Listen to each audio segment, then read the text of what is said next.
3.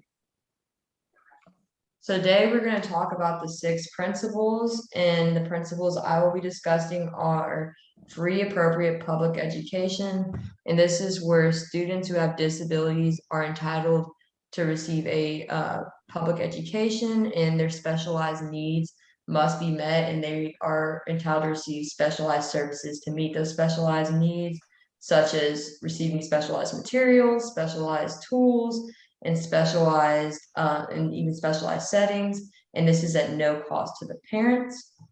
And the next principle I will be discussing is zero reject, child find, and this means no student with a disability will be excluded from receiving a public education, and their specialized needs must be met, and they are entitled to receiving entitled to receive special education services. Also, if the child has extraordinary needs, then the school is required to meet those extraordinary needs and provide required special education services.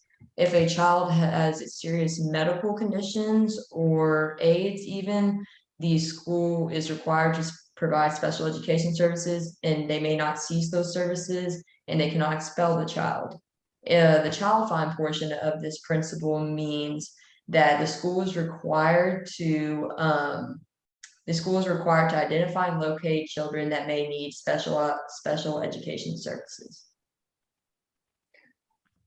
Another one of the core principles is least restrictive environment, or LRE, where students with disabilities will be educated in a setting along with students without disabilities.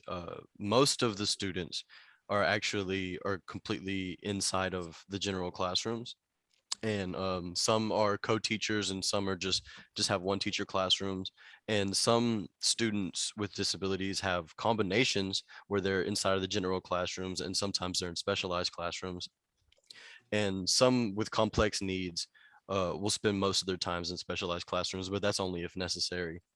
The general rule of thumb for the inclusive classrooms is whenever you're inside of an inclusive classroom is you look around, you're not able to tell which students have disabilities and which students don't have disabilities, whether it be dyslexia or any kind of disabilities like that. All students are working together in groups and collaborating.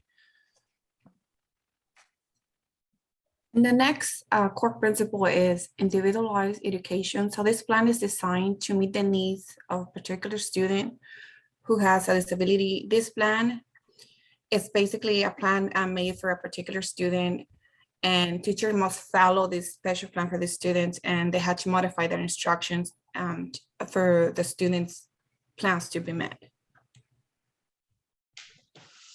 Okay, number 4 is non-discriminatory education. And this is where it's basically saying that students must receive like proper and appropriate evaluations. So tests must be non-biased, and they cannot solely assess a student on just one exam or one test or assessment. It needs to be multiple to properly assess a student.